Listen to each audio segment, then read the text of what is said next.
Good evening and welcome to the regular meeting of the Petaluma Public Art Committee for Thursday, July 27th, 2023. Kevin, could we have you come up to the podium? We'll do the oath of office now. So if you can please raise your right hand and repeat after me. I state your name, do solemnly swear I, Kevin Mooring, do solemnly swear that I will support and defend that I will support and defend the Constitution of the United States, the Constitution of the United States, the Charter of the City of Petaluma, the Charter of the City of Petaluma, and the Constitution of the State of California and the Constitution of the State of California, against all enemies, foreign and domestic, against all enemies, foreign and domestic, that I will bear true faith and allegiance that I will bear true faith and allegiance to the Constitution of the United States, to the Constitution of the United States, the Charter of the City of Petaluma, the Charter of the City of Petaluma, and the Constitution of the State of California, and the Constitution of the State of California, that I take this obligation freely, that I take this obligation freely, without any mental reservation without any mental reservation or purpose of evasion, or purpose of evasion, and that I will well and faithfully and that I will well and faithfully discharge the duties upon which I am about to enter. discharge the duties upon which I am about to enter. Thank you very much.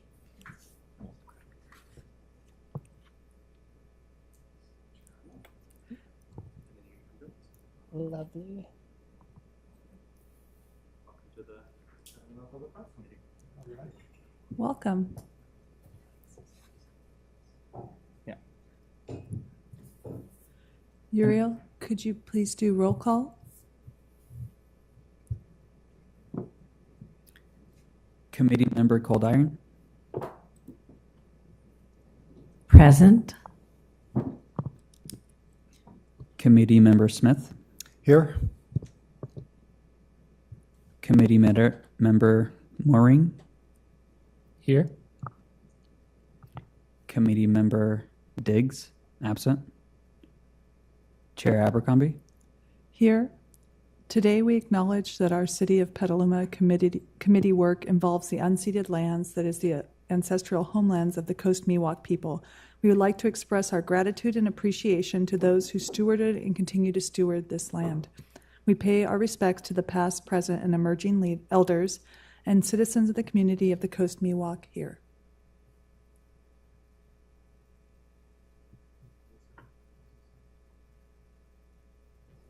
I apologize. Committee Member Rizzo is absent. And if you don't mind, I'd like to read a short bio about Kevin. Kevin moved to Petaluma in early 2023 after a few years living in Marin and several years of living in San Francisco. Kevin has had an affinity for beautiful and creative things and an ever-increasing appreciation for publicly accessible art. His teenage rebellious streak expressed itself in the form of graffiti, which evolved into more refined street art and later took a law-abiding practice in photography and documenting street art in the Bay Area and around the world. Kevin is most intrigued by the unassuming art that's not in your face, but hidden in plain view. And while he leaves the unsanctioned graffiti back in his teenage years, today his creative outlet is in fiber arts such as embroidery, denim clothing alterations, and sewing. Kevin also practices printmaking, bonsai training, and dips his toes into graphic design from time to time.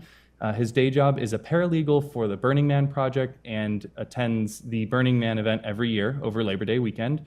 And he is eager to continue developing his skills, balancing the creative and administrative aspects of the creative world while volunteering with the Petaluma Public Arts Committee, and looks forward to leaving a positive impact on his growing family's new home. Thank you. Thank you. We'll now open general public comment. During general public comment, the public is invited to make comments on items of public interest that are within the City Council's subject matter jurisdiction and that are not listed on the current agenda. Public comments are limited to up to 3 minutes per person.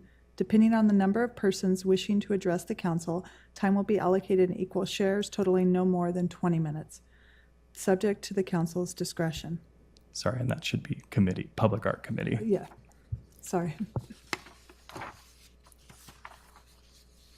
The public is invited to make comments on this item. Public comments are limited to 3 minutes per person. If you haven't already done so, could you please fill out a speaker card and bring it to the clerk? If anybody would like to make public comments. Okay. With that, we will close public comment and bring it back to. Sorry, I do have to state that we received no public comments prior to the meeting, and none were posted online. We received no public comments prior to the meeting online, and we have no one wishing to speak in the audience right now. So with that, we will close public comments, and we will move on with the agenda.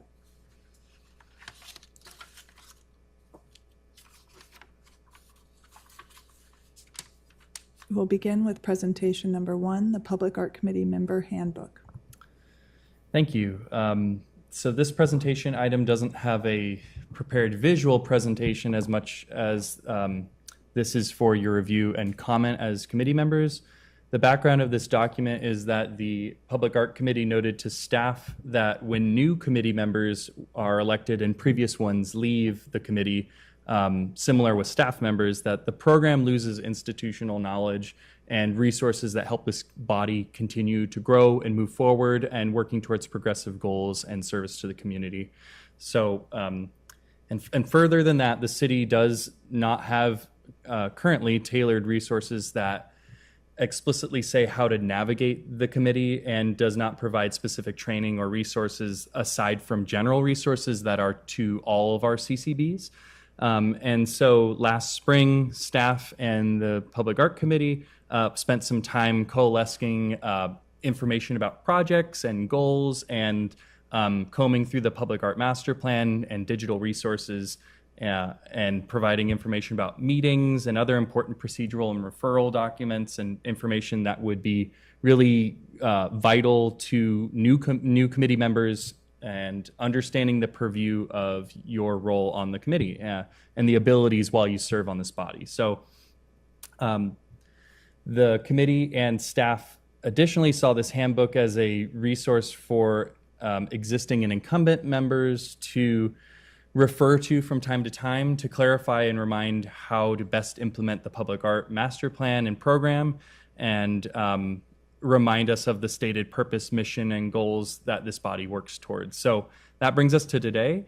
Staff suggested to the committee that we continue to use this handbook as a working document, and we will continue to augment it and refine it in different aspects as the program itself redefines itself and it grows, and we will continue to do that on an annual basis. So today you're looking at the latest iteration of that document. So this is the second iteration, and there's no requested action or other presentation, but this would be a great time for the committee and the public to provide any feedback or questions about this document and about any other changes or updates or edits that we could use to improve this document. So with that, I believe that concludes my presentation. Thank you. Would any committee members like to discuss or provide comments about this item? Yeah, thank you. It's great to see this in a more refined form than we had it before. And my initial sort of thought was I'd love to hear what both of the new committee members thought of it, what their impressions were, what they learned from it, or what was maybe surprising, and then what was the maybe some holes that they might have seen in it. But I won't necessarily put you on the spot. I'm just more curious than anything if you're interested. But the biggest point that I wanted to bring to the sort of the public's awareness is that through all the years that we serve on this committee, I think there's always been talk about what could happen as this committee matures in the community and what sort of work it could do. And I think this is for the first time that all of the requirements of the public art program have always been listed. They're up to individual interpretation by reading the Public Art Master Plan and the code. But in this document, they're formalized, they're easy to read, summarized. And then this is the first time I think we've ever seen the aspirations formalized, which is pretty great when you think about it, because it gives all committee members an opportunity to look at where we could go and dream a little bit when a certain project comes before us and think more broadly. So I think it's a great service, not only to new committee members, but to the whole committee and the community as we look at it. So thanks. Thank you, Christopher. Are there any additional comments or discussion, questions? No questions, but I did appreciate you guys sending this along, and I found the goals listed out here very clear. It gave me a great perspective of what we're trying to do here, and as well as the master plan. I'm still working my way through it. It's kind of thick, and I'd like to look up some of the current numbers, including Petaluma's current population. But it's interesting to see the work you guys have done in the past and how you've just approached it. So I'm excited. Thank you. David, I wanted to thank you for putting this together. I think it sets some precedents on what expectations are and what kind of like back information we can provide you, because we often had this experience where there's a little lag time while somebody finds their comfort level. And when we're in the middle of things, it's kind of hard to lose a voice at the table. So I feel like this should give new members and existing members confidence in their voice and give a clear understanding of what we're expecting and what we hope they can contribute. So I'm very grateful for this. Thank you very much. Okay. Cheryl, did you have a comment? Oh, Jess, it's really nice to have. Very different from when I joined 2 years ago. Yeah. So it's great. Thanks. Thank you. And is there any public comment about this item? I could open public comment. Okay, there are no hands raised or sheets filled out, and there is no previous comment sent to us. So with that, we can close item number 1 and move on to item number 2, the quarterly budget review. Thank you, David. Great. Yeah, thank you. This item number 2, the Q4 budget report, is quarter 4 of fiscal year 2022-23, which ended on June 30th of last month. So now we're officially in quarter 1 of 23-24's fiscal year. The committee reviews the prior quarter's budget report of the Public Art Fund every quarter and following its close. And I know that the committee just reviewed Q3 at the June meeting. However, with our new committee members joining us and the start of the new fiscal year, I wanted to ensure that the committee could look at the year-end report for the purposes of being able to start out a new fiscal year with a clean look forward. Again, this item doesn't have a visual presentation to go along with it, but it is a chance for the committee and public to ask any clarifying questions to staff or to the committee about anything listed in this budget report that was included in tonight's packet. And for our new members that and those who haven't looked at past budget reports, I would also like to call out a second page that approximates the committed funds from the program and the committee for the purposes of future projects. And these are intended to be placeholder approximations and may change as these projects move along, but they are intended to help with the planning purposes and aid in the committee's budget forecasting and stewardship of the Public Art Fund. So I don't think I have any other highlights, so that would conclude my presentation on this. Thank you. Thank you, David. I had a quick question. Do you have a breakdown of what the amounts for community art grant, which projects those were allocated to? The remaining ones or the Yeah. overall?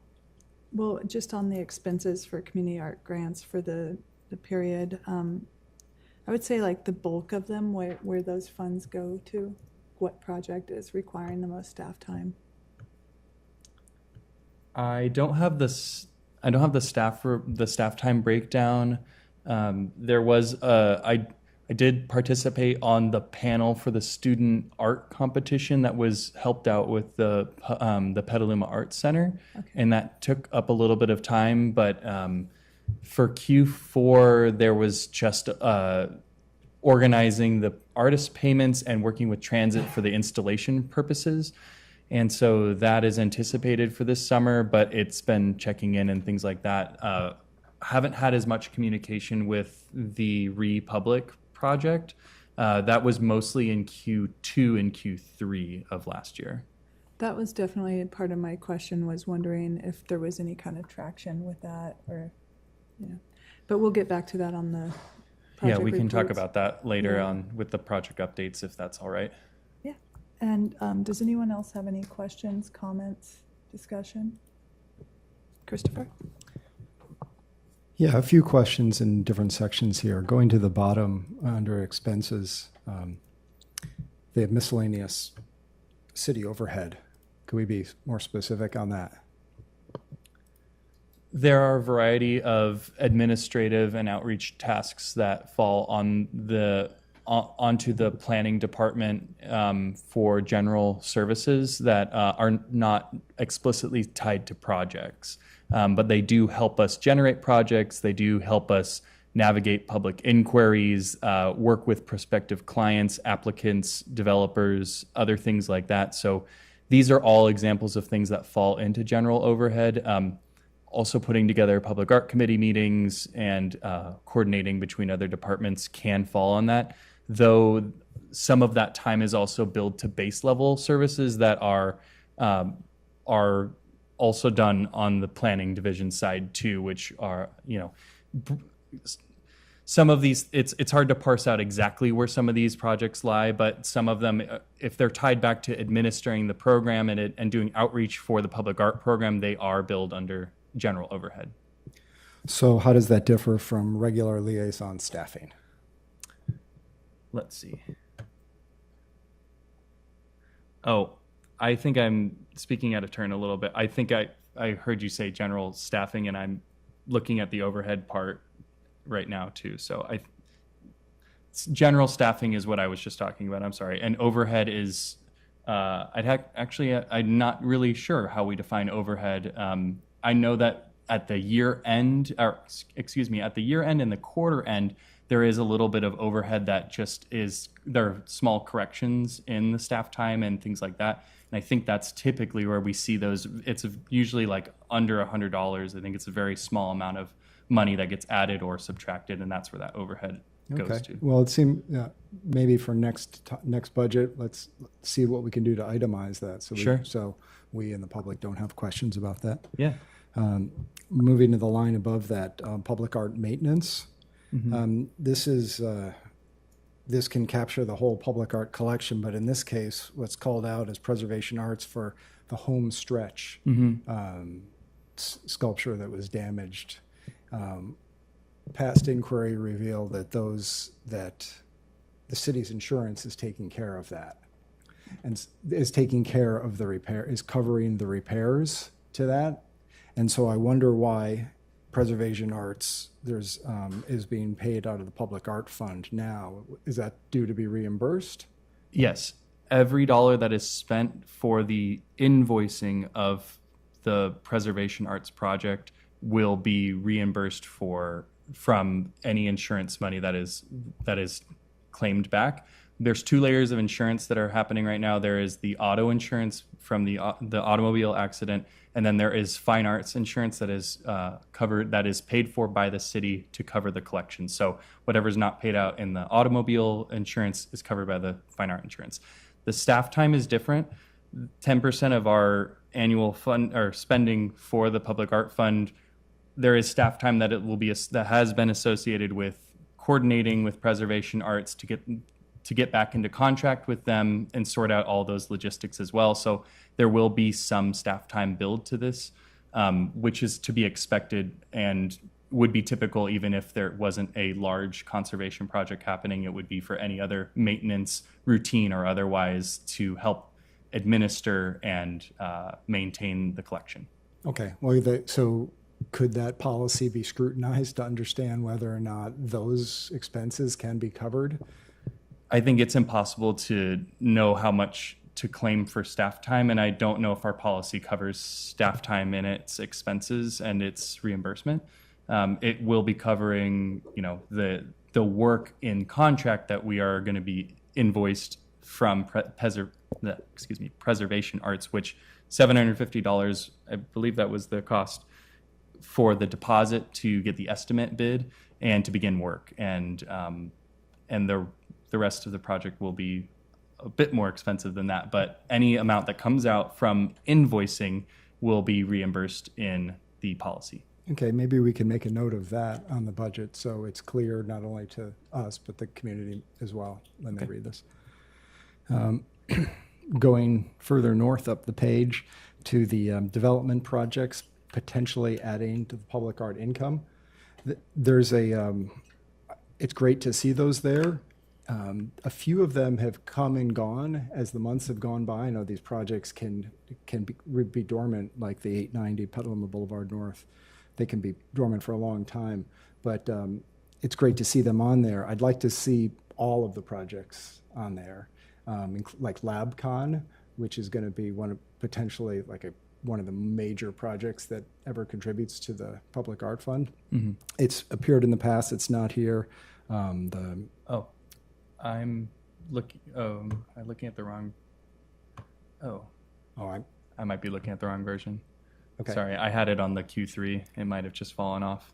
Okay, and so Adobe Road, that while they're not paying to the Public Art Fund, I think it's useful for committee members when they're talking with members of the public to be able to reference and say, oh yeah, they're doing on-site public art, and also since this is a public document, to be able to members of the public to see that, and as well as Amy's Kitchen. Which is maybe that's on yours. No, it's not. And I think some of these have fallen off and come back on, and we should have better consistency with that. But some of them, even if they plan to do on-site public art, still may have a potential of paying a difference into the in-lieu fee, or into the Public Art Fund via an in-lieu fee. So there's an advantage of knowing that, but it's hard to forecast exactly what developers are going to do, and so as long as they meet their requirement, so I'll make sure that there's a little bit more consistency in there, and I'll try and keep that updated as best as I can. I think between versions, I might have just lost a couple on there.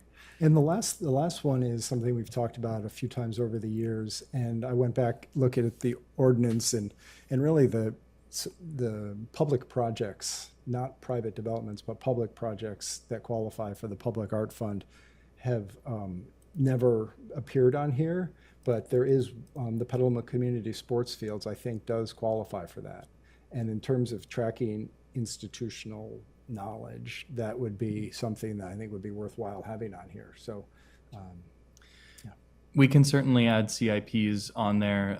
We have to take a closer look at the exemptions because I'm not entirely sure if the Petaluma Community Sports Fields does qualify for an exemption. I don't know if it doesn't qualify for an exemption.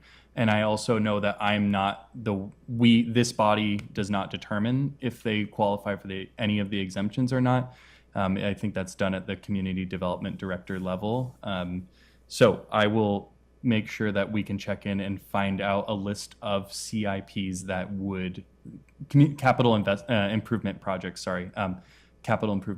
that would qualify for 1% for public art, and take a look at that too, because even if they do qualify, there are certain utilities that do not, and certain public services that do not qualify. So it might even just be a portion of their project, but we can certainly start tracking that a little bit more diligently. that'd be great. And I'm only singling that one out, having done the inquiry years ago, and heard him from this Scott Broden, former city manager. Yeah, he's also the former Parks. That it did qualify at the time. So, Got it. And then the last addition I'd like to suggest is that under the title, perhaps since there's always questions in the public's mind about where this money comes from, to use this opportunity to further dispel the notion that this comes from the general fund or from their taxpayer dollars, to just characterize it where the Public Art Fund comes, just a summary sentence or something to that Right. effect. And I'd love to take the opportunity, so I'll just summarize for any of those watching or rewatching. But in summary, the Public Art Fund is The only way that this fund is fed is through development fees. It's a 1% fee collected from developers that qualify. It's over $500,000 of either private or public spending, and that valuation is determined when they pull permits. It's a building valuation. Most residential projects do not apply to this, but it is 1% of the total building valuation. So this is not taxpayer money. This doesn't come from the general public. It is solely a development fee. So I just like to take the opportunity to summarize. But Sounds great. if anybody wants to read more about that, Chapter 18 is where you would read the stipulations, the exemptions, and who applies for that. And actually, later on in this agenda, we'll be talking more about Chapter 18, which is the public art bread and butter, so to say. Thanks. All set. Thank you. No further comment. Thank you. Are there any additional comments from committee members? Cheryl? Okay, so I had the same question about Amy's Kitchen. Can you clarify, are they paying into it or they're doing something in lieu? As of right now, we actually tried to have the Amy's Kitchen team at tonight's meeting. They are planning and have submitted a preliminary public art proposal, and we were hoping to have the applicant team here to talk through that and do what's called a study session, which we will dive into more later tonight. But they are planning to do on-site, which again, even when a project is done on-site versus paying the in lieu fee, they do have the option to pay a portion of their 1% valuation towards the public art fund if their project doesn't quite meet that. So I hope that answers that. Yes. I couldn't remember. And all right. And then my other question is sort of a clarification. At the top where it says balance, Q4 ending, 301,000. So that's what we have that we can spend. I'm just clarifying, correct? And then In short, yes, Yes, that that's is the short available version, funding, yes. yeah. And then on the second page, where it says committed project funds under remaining amount of the 197,000, that's what we are committed and haven't paid. Right, and there are some projects that are listed on there that haven't received full approval yet, and we have discussed other projects, for Right. example, Kenilworth Park, that will require, well, not require, but we have discussed committing additional funding Yes. to as well. So, Right. yes. But again, just kind of the big overall paintbrush, if you will, that's available and this is committed. Okay. Correct. Great. Thank you. Yes. Okay. If there are no other comments, I would like to open this up for public comment. If anybody would like to speak, please let us know. Okay, there are no hands raised and there have been no comments submitted. With that, we will close this item and move on.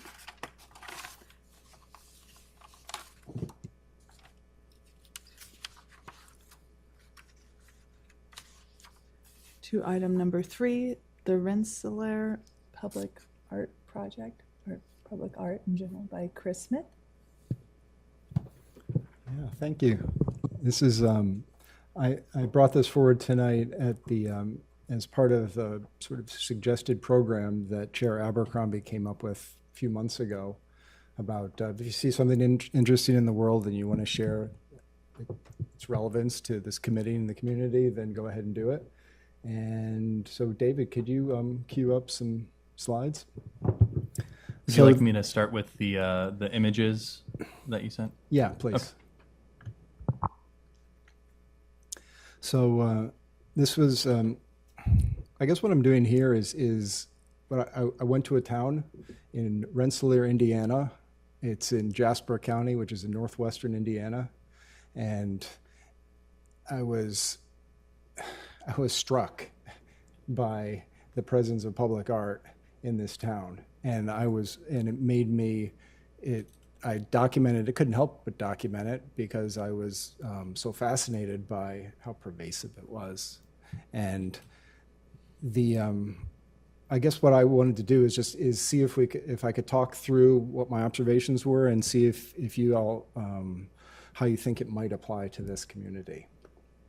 So this is a town of about 5,000 people, 6,000 people, somewhere around there. It's not unlike Petaluma. It's surrounded by ag country, and it's the county seat, so there's a big courthouse, like all of these counties have this beautiful courthouse, and it's not necessarily thriving, but it's not decimated either. I think it lost an actual four-year college, which just recently, which sort of infused a lot of vitality and money into the economy. But nonetheless, it's still going strong.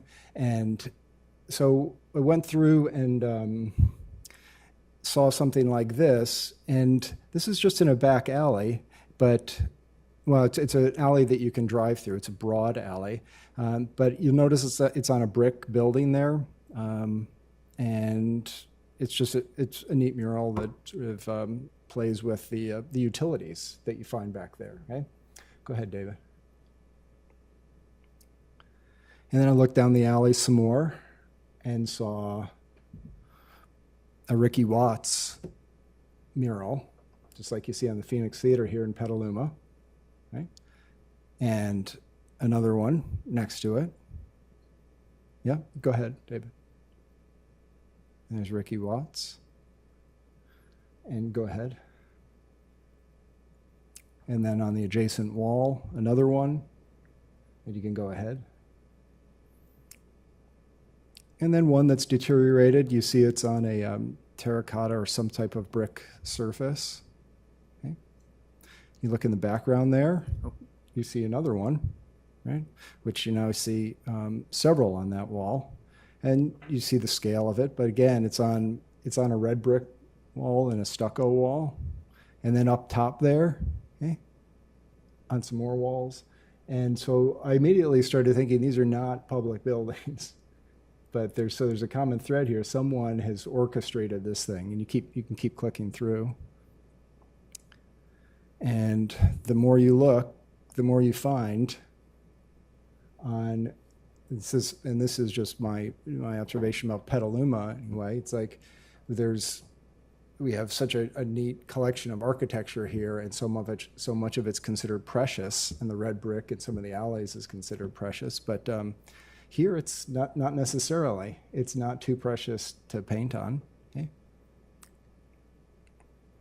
And Rensselaer, Indiana, has this Wren Art Walk, and there's the elephant again using that HVAC duct, whatever is its trunk. And some of them are related to private businesses. This one relates to that restaurant that's below it somehow. Okay. There's the courthouse in the background. This one relates to a brewery that's there. So there's some sort of tie-in, some sort of sponsorship of these, I'm imagining. And you can keep going.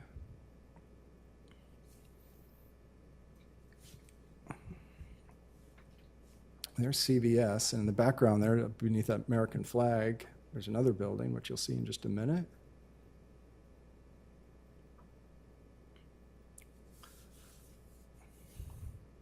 And that's it.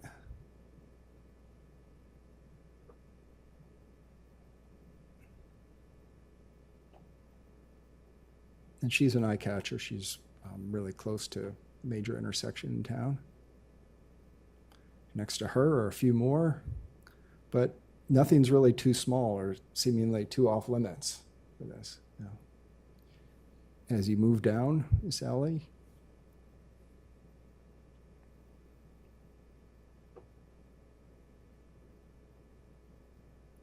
someone included the BMW.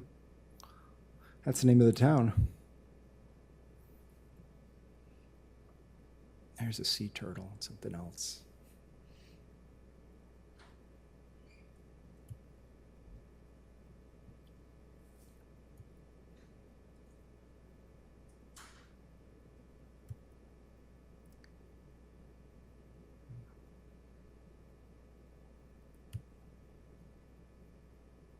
That might be it. I think that's the end, yes. Okay. So could you call up the website that for talking? Yeah.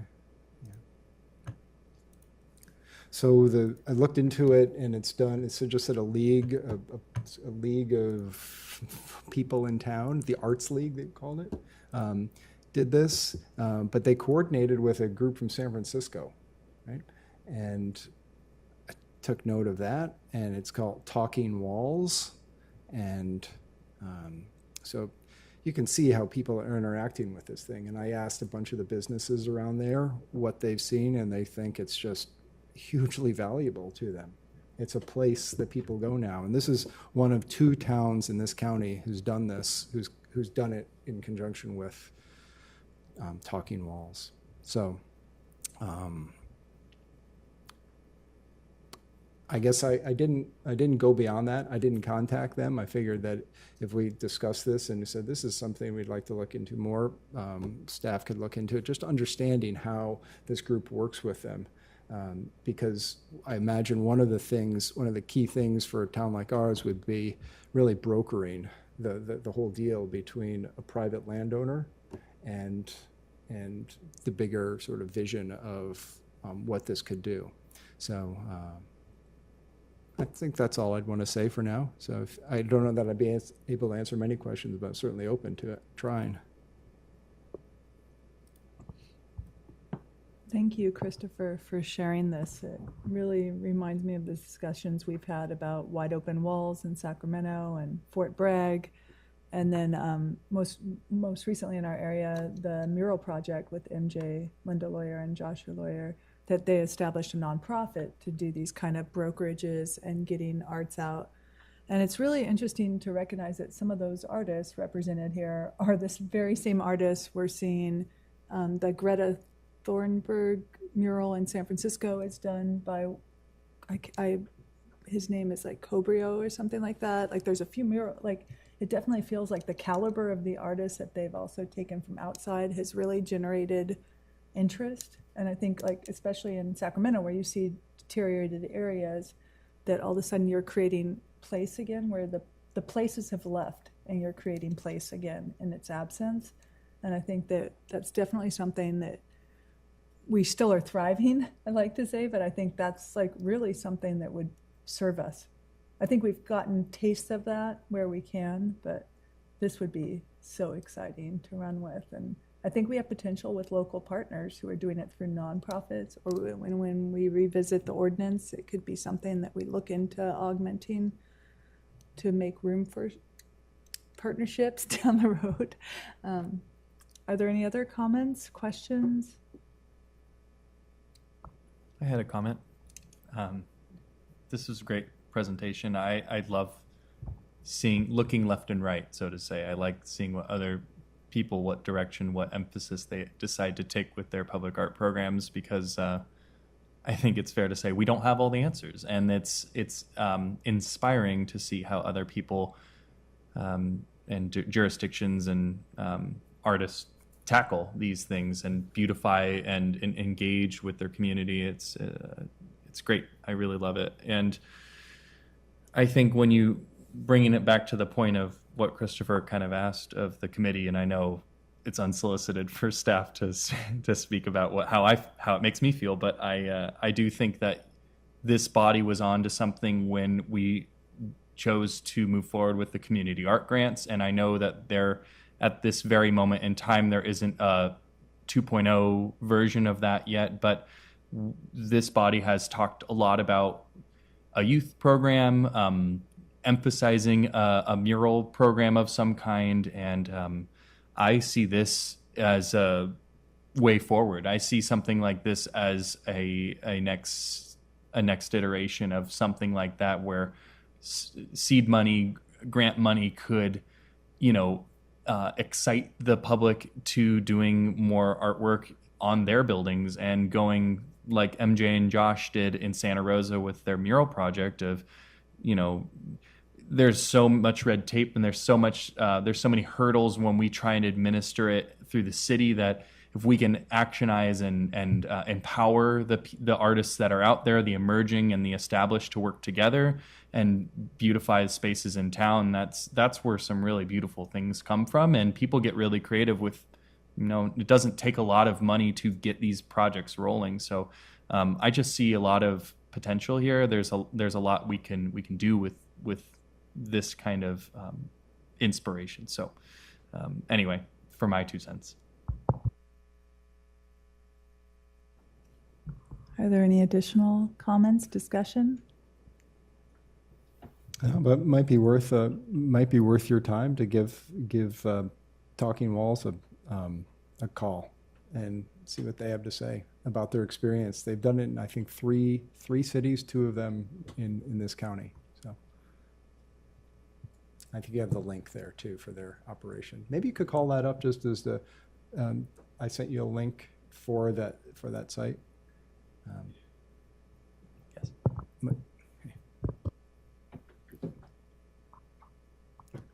Thank you, Christopher. I will now open up public comment. If anyone from the public would like to speak, you're invited to. Just going to keep harassing our one audience member. There are no hands up and no comments submitted. With that, we will close this item and move on to item number 4, rotating public art programs. David?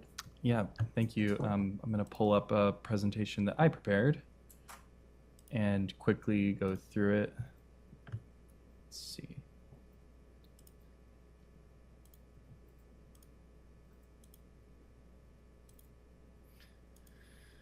Okay. So I prepared a short presentation about rotating public art programs, and I like to frame what we're trying to do with this. So the point of this presentation is to define more or less what is a rotating public art program and what are the key differences between them happening in private developments versus in public jurisdictions. And what that means for this conversation is more focusing on city, county, state jurisdictions, more of your local government and government units. The other thing I want to talk about is what is the role of an arts and or cultural commission or committee in these programs. I also want to tackle how these programs could exist in Petaluma and could work with the city's regulations. So we'll talk a little bit about our guiding code. And then are there opportunities to consider these kinds of programs? And I threw in a couple example studies of City of Pasadena, City of Green Bay, and City of Mill Valley. So we'll take a look at those very quickly as well and how they fit into this larger conversation. So what is a rotating public art program? Pretty much as simply as I can put it is it's a temporary display of artwork, and they're mostly 2D or 3D, but that's not... We've seen it happen in a lot of different ways. You can get very creative with this, but they're exhibited for a fixed period of time, and then these works are removed, and then they're replaced by different artworks. So that, for the sake of this conversation, that's the definition we'll be working with.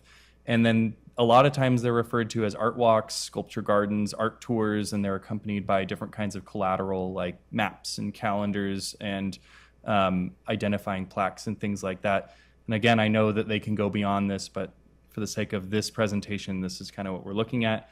These images on the left are the Yountville Art Walk, which I've had some experience working with them. And a lot of museums and galleries and nonprofits also do these too. And again, they might not call them rotating public art programs, but more or less if they're in the public and they're rotating, and even if they are for sale or commission-based, that they still qualify. So some of the infrastructure we see for outdoor works are concrete pads, display windows, pedestals, vitrines, and things like that. And what are the differences between private developments and public is I broke them down into three common categories. One is funding and purpose. So if you're a gallery or a business, you might be wanting to sell or market artists. Temporary installations that also sometimes have to tie into grants or larger projects. So they might be supporting a bigger endeavor. They might be supporting a brand or a business. So there's also the artist commissions as well. So they're typically paying artists to work on them as well. and if they sell their art, where they get a cut of it too. So access, these are some of the questions that we ask too, is it open to the public? Is it invitation, or who is invited to enjoy these artworks? So is it for clients? Is it for a subscription service? Is it a pay to enter, sort of like Coachella or something like that, which you could call that a rotating art collection? And, do you have to pay to see those artworks? And so that's part of that participation element. The selection too, there's a big difference because galleries and museums have representation. They're, you have to be represented. You have to have you're a business entity, and some you don't. If it's a public collection, you might not have to have those same licenses and things like that. Also, the open call for artists is a big one too. Can any artist submit into this collection, or is it something that only a certain grade of artists that works in a certain type of medium or has a certain representation level? And then the last point I have too about selection of artwork is a curatorial calendar, or are they trying to capture themes or exhibitions that are scheduled or for the business, or are they more to tie into program missions and goals that are, initiatives that are set at a calendaring or, an annual meeting or something like that. So I actually put two from Sonoma State University where I did my undergrad, and one is more of a temporary installation. I don't remember the artist that actually created that one, but I know Bob Hudson is the one on the bottom there, which he's sort of a local legend here in the Bay Area. And that work is, I think that pad is designed to have rotating art, but that piece has been there for, I think, at least 10 years. So anyway, I hope that if they're defining that as rotating, there is anticipated other artworks to go in there too. So what are the roles of committees and commissions that are, arts or cultural programs? How do they interpret these? So two categories I have is private developments have the review of public art requirements. So when committees look at these programs, they're looking did they hit the requirements, and are they creating robust criteria to have a program that rotates? Meaning, how are these artists that are selected, how are they meeting a singular goal? Then there's the feedback and direction. So, for example, this body would, talk about how they implement their program, and they can provide direction about themes and how to incorporate local artists, how to create a program that invites the youth to submit their artwork too. There could also be networking opportunities or partnering opportunities, advertising opportunities if that's applicable to casting out a call for artists or something like that. And then my bottom point here is sort of important. Public bodies can comment about criteria, themes, engagement, but they cannot typically select artworks or artists for that program. That would kind of be playing into favorites, more or less. So advising on, again, the themes, the goals that you're trying to set out to achieve, how do you engage with the community? Those are all things that public bodies can advise on private development programs. And then in public programs, it's very different. And I feel like this body's pretty well equipped to, and they're no strangers to these, but could do the whole gambit of things from designing the objectives and the review and selecting of artists, and they essentially would administer the program. They'd review and update the program as it goes along to connect with goals and themes and other projects that might tie into that jurisdiction. And then there's a public process as well about reaching, defined diversity and equity, access and inclusion goals. There's also usually a community engagement and feedback portion. And then if applicable, there's a fundraising and marketing part of this program too. And most of these points also tie into, a lot of museums tend to do these too, even if they are private museums that aren't necessarily tied to the government or nonprofit, but a lot of them opt to do these live by these tenets as well. And so I'm sorry we lost a lot of images and now we're in the bulky text of things. But it's important to know how these programs could exist in Petaluma as we are starting to look at developments that have talked about these things, and this body has sort of considered some of these public art rotating programs as well. So this body is mostly governed by Chapter 18 of the Implementing Zoning Ordinance, or I'll refer to it as the IZO. And this section 18.040 says how developers and owners of public art or public and private construction projects must provide public art to the requirements and of section 18.120 and or pay the in lieu fee as defined in section 18.030 in accordance with section 18.090 of this chapter and demonstrate compliance. So I'll quickly bite off what all those mean and then distill it down in just a second. So section 18.140 is how does this artwork comply, and it needs to meet certain criteria. We'll look at that in a second. And then the 18.150 is the owner and or developer of the private or public construction must provide the city proof of installation of the required public art in accordance with the chapter and issue before their issuance of their certificate of occupancy, which allows them to do what they want to do in that building or in that space. So I say all this to prime the conversation a little bit more of, what are the steps leading up to, I have a great idea for my private development, I want to do public art, what does that review cycle look like? So once the proposal is submitted, these are the criteria A through H of how we look at the proposal and how does it fit in and comply with what our public art master plan really wants out of a quality public art project and private development. And these would be the same that we'd also want to really tackle when we would do that from a public programmatic side as well. So we would say, does the art, the art must be designed and constructed by an artist, so we would contract with an artist. And then hopefully to meet that requirement, the private developer would have an artist contract as well. The art must relate in terms of scale and material form, content to immediate and adjacent buildings and architecture, landscaping, or other settings.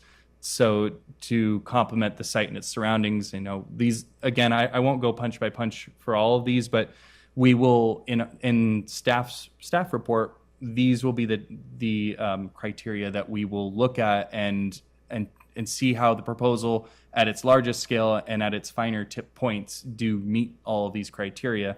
And I think that my personal opinion and from the pulse that I've had on this body is also trying to encourage that, especially for private developers, that they see the value of their public art going into their space and really trying to convey that their business or their space that they are developing will really be benefited by public art going in there. And so they can see it as the more you put into this, the more you're going to get out of this, and that there are countless studies in public art to show that there are safety benefits, commercial benefits, residential benefits, and all these different things that feed into that. So that's why the criteria is here, but also I think that the committee can say you hit the requirement, but we'd like to see more, or did you consider this? So I think that also ties back into the role of the committee or commission. And so here's kind of the summary of what this looks like. There would be a study session, which the private development proposal would come before this body, provide feedback from the committee. They'll take that feedback from the committee and hopefully when they go back to finalizing their proposal, they'll have some concrete steps of how they could maybe do better, or maybe the final considerations about maintenance or final considerations about sustainability of their program. And then they'd come to step 2, which is the review of the private development proposal would come back for essentially to be reviewed for approval. And so it's the same steps, but there would be they'd include any artist final proposal contracts, a maintenance plan, and staff would have prepared a resolution that would say, hopefully they considered and incorporated all the feedback from the committee when they did the study session, and their final product considered all those things. And if they did depart from that, they would have thorough reason why they didn't include certain maintenance goals or they didn't meet certain requirements. Question? Yeah, I do have a question. Yeah. Is this still about rotating public art, or is this now just generally? This is Private art, generally private the process of private development, but this is less. We're not talking about public art program or rotating public art Okay. programmable programs.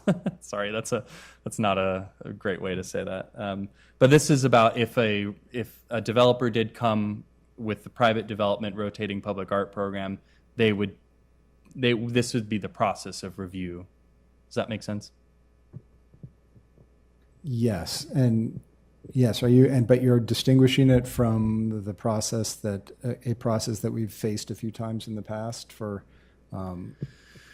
No, it's generally the same. So, for example, the Haystack project that came before this body years ago, this would generally be the same structure that they would also have. So this is less about rotating public art review. This is just the general guidelines of how a private developer would come before this body and get that final approval. So the same would apply for any art that they rotate in and out, and having thought through that plan of what are the tenets that hold all these rotating pieces together? What are the themes that initiated this program to be rotating? Because it would probably be cheaper and easier to just buy a static piece and leave it there and meet the requirements, but they opted for a rotating collection. So they should be thinking through those things even in that context as well. And I think that will make a little bit more sense as we move to this next slide too. So there's a couple private projects that are considering rotating public art right now.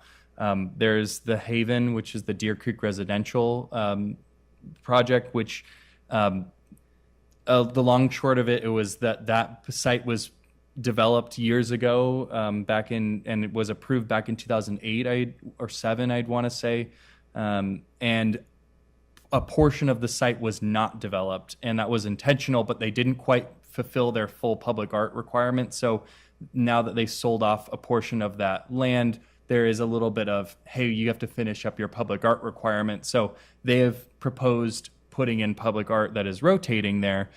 So we may or may not see that project at this body in the future. There's the Amy's Kitchen project that we were discussing a little bit ago, and they are proposing doing some public art in their display niches is what they're calling them, but they're the windows on Western and Kentucky that it was formerly a department store, so they show product in those windows. And so they've talked about how to meet this criteria. So that item was intended for tonight, but they couldn't be here tonight. So we will hopefully have them at the August meeting. And then also having a template for future private public art proposals. So when they throw around a word like, oh yeah, we'd love to do a rotating public art program on our private site, we would be able to point them in the right direction and say, hey, did you consider all these things? This project also wanted to do that, and here was some of their feedback. So it's less of they know what to expect going into it versus acquiring artwork or commissioning a singular artwork. They can consider that in there too. And then pulling it a little bit further back to the public programmatic opportunities, some of these same tenets would apply for a couple projects that we looked at too, which were like the public works traffic calming projects that we have been chatting about the last 2 meetings.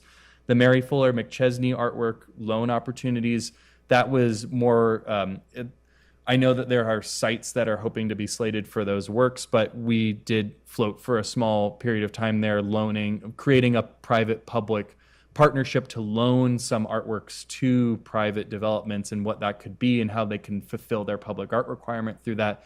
It would take a little bit more ironing out, but I think it's within the realm of possibility.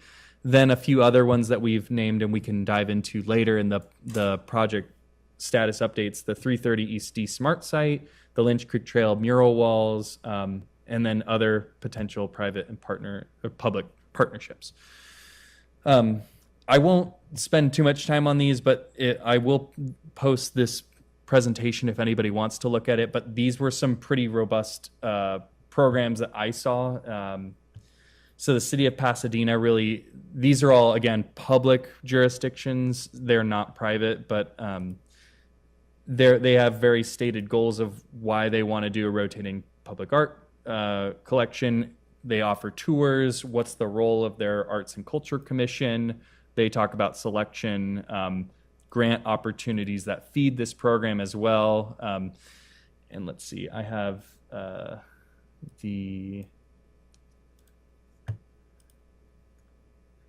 here's kind of their rotating art exhibition program and how you apply for it, and they offer a map to it as well.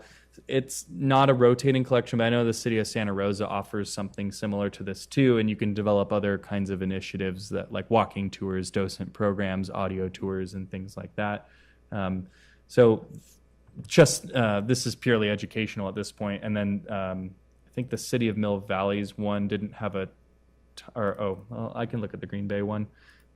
They had quite a bit of information on here too about how much they pay their artists, which is $1,500 for installation, and their timeline and all that too. And I don't know if I didn't read far into it enough to know if they replace all their works at once or if they do it kind of on a scaffolded, overlapping timeline as well. So anyway, this was more for the benefit of the public and the committee members, but that's about it for my presentation. And I hope it was more informative than confusing, but I know the city code jargon can be a little dense, but I think it does help strip back the layer of how I do my job a little bit as the staff liaison, and some of that code compliance as well, and how we help developers get to conclusions to building a quality proposal.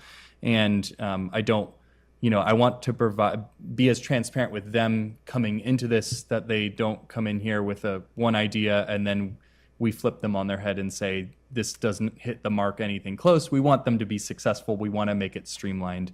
And then my last note about rotating collections too is that I didn't have a slide about is sustainability. And sustainability is important not only for maintenance, but there's an ongoing cost to administering and facilitating a program in terms of selection, installation, insurance, and all these things. And that's something else that we really want to consider, that when private developments come to us saying they want to do one, there will be a threshold of how much was your public art requirement for the 1%, and did you meet it? But how does that play? How do you have insurances that this will be a ongoing program that is sustainable and easy enough for you to maintain? Because we don't want it to be an arduous process, and after a year or two we lose out on really great public art opportunities. We want to make sure that it is, it might not have to be an installed sculpture or a mural that has a lifespan, but it should be considered of how will you keep this ongoing as a public service. So I think that's my final thoughts on that, and I thank you for bearing with me on that. Oh, thank you, David. That was really thorough, and it was holistic. Like, we got every angle on how you were going to approach that. I want to open discussion if there's any comments, questions from committee members. Well, I do have one question. When we do or if we do the rotating art, let's say, I'll just throw out a number. Let's say the 1% is $100,000. Do they have a timeline? So do we give them the guidance of spend $20,000 a year for 5 years? Kind of the sustainability, or once they spend their 1%, then is their obligation over? That's a really great question. I'm glad you asked it. in terms of getting their certificate of occupancy, they just have to show, and we're talking about private developments right now. Yes. They just have to show that their cost, installation, artist contract, and all of that meets that $100,000 as in your example. There isn't any stipulation to say that you have slated X amount of money to continue this rotating collection. And I think I'm kind of trying to grease the wheels of that too, is to say there is a benefit of having public art in the community and you're providing a service to the public, hence the public part of the art. So we would like to, if that's the intent of your program, we don't want it to see it stop at a certain point. We want to see how it will continue to feed into the community, like the other projects that come from this body try to achieve that as well. And sure, a mural might only have a 10-year lifespan or something of that nature, but at least there is a thought that for 10 years there is a public service, and maybe they'll restore the mural, and maybe there is an open-ended portion of that. We can't stipulate to say in X amount of years you will plug in more money to do that, but I think it's a really great question that we ought to be asking, and there isn't much in the way of the code to really say to enforce that, if that makes sense. So I think it's part of our duty as this body to talk through that and make sure that they're thinking through the sustainable aspect of their program. And if there isn't very valid answers, and if it doesn't sound very promising, then I think they should consider purchasing or commissioning artwork, because that would save time and money, and you could meet your threshold, and that's how that's done. So I think it might be balanced too. I don't know if that gives you a good, clean answer, but it's the answer I have for you. A recurring thought I had when you were presenting about doing a rotating project with a private partner is, what would our review process look like in perpetuity? Like, if there's a piece going in, and it's substantially different than the next piece that replaces it, is it something that requires review of us again? And does that make an increase in staff time and committee time, meeting time, in the longevity of it? Because that's an expense to us. It's not necessary. It is an expense to the applicant, but it's really an expense to us. So we have to look at what that kind of programming looks like and how it might limit public access also, because we have less control about how somebody would access the site. So it's really one of those opportunities that is great. I really think it could be fantastic, but it has such a considered approach to it to make sure that the cost effectiveness of having that kind of project really outweighs the option of having a permanent or semi-permanent collection that has public access. Yeah. That's a really great point as well, and I'm glad you brought it up too, because there is I don't want to speak too much about it, because I don't have all the answers, and I'm definitely not versed in the legal aspects of the First Amendment. But I know that in terms of selecting artwork from this body again to a private development, there is a bit of a gray zone about First Amendment rights there, and we don't want this body to be selecting artists or artworks for a private developer. It's not in the purview, and it's and I think also just legal aside, it's just the optics aren't great on that either. We want to empower the private developer to making excellent choices in the quality of their artwork. And again, we could advise on themes, or did you want to incorporate regional artists? Do you want to explore certain educational components? And I think that is perfectly acceptable to ask of them in their program. But also, again, what you brought up, Melissa, is that we don't want an ongoing commitment to be that this public art committee didn't provide feedback on a new artist every year, every 6 months, or whatever their term is. And that would be an ongoing expense as well, that the city shouldn't have to bear that as well, or this body for that matter. So there is a little bit of, if there is a compliance issue, it could be that staff can preliminarily review those as they come in, or if they plan, for example, every 2 years they're going to get a new batch of artists and make a calendar, and every 2 years they just say, hey, can you take a look at this? And we want to make sure that it meets requirements and it's not anything branding or inappropriate or, political or for that matter. So I think that's perfectly acceptable. And that could be a small task for staff to do over the years, but I think we're talking about a very minimal review process that wouldn't need to circulate through the whole city. It wouldn't need to be prepared for a public hearing or anything like that. So that's well within the right of us to ask from them as well. Thank you. I appreciate that. And I know in the past we've, as a body, have cited areas that we wanted as a priority for our own kind of rotating public art program. And so I know that it would be nice to keep some kind of record of those sites in our discussions for our site reviews in the future, or to suggest, if there was a public art donation near a site where a private partner was looking to do something on their site, we can offer that as an option as well. Anyway, are there any other questions or comments? Christopher? It was a really dense presentation, and I think I got most of it. And it's not a commentary on the way you prepared it. It's just there's a lot of stuff, a lot of levels to think through there. And the easiest thing for me to do is separate the sort of the work that feels like it's really aligned with with the experience we've had as a committee, and that is sort of imagine doing a rotating public art platform, be it one piece or a dozen pieces around town, and being able to program that and using public funds for that, and understanding that we can set the term of how long those pieces will be up, and we can really abide by the ordinance as it's been written. And the other part is the really hard part, I think, for me to get my head around, and that's rotating public art on private property, because it's at odds with the expectation of a fixed piece, a piece that's fixed in perpetuity, right? That's the expectation here until what's the word, decommission or deaccession or whatever. Yeah.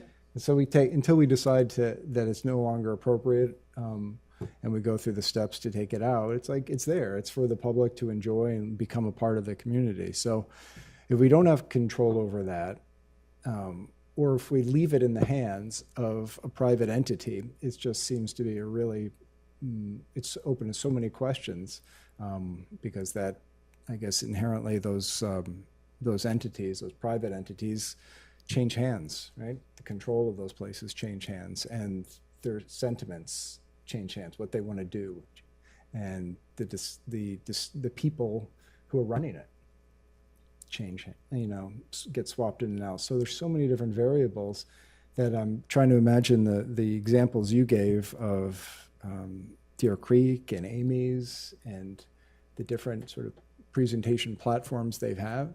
And I look forward to them. Amy's is going to come here, right? Yeah. That's the expectation. Yeah. I look forward to hearing what they're going to pitch, because it's going to be I think it's going to. Hopefully, you will have prepared them to answer a lot of the questions, at least that you've learned from your study. And I think to that point, I knew going into this it was very dense, and I think it's easier when you look at it scenario by scenario and can say, here's the guidelines and here's the project, and trying to match them up makes more sense than speaking about it hypothetically, because we're talking about so many different forms of and routes that you could take with these kinds of rotating private public art projects. So I would say that the focus, if I can leave you with any inspiring words tonight, is not to get so bogged in the legal compliance of it. I mean, a lot of that is for me to deal with. That's part of staff's help to do that and help interpret the code like that. But I would say knowing how to enable the private developer to make a great quality project, and if I can use an analogy, like lead a horse to water and show them what quality projects look like and be able to provide quality feedback. I think is so invaluable, because I think that's the most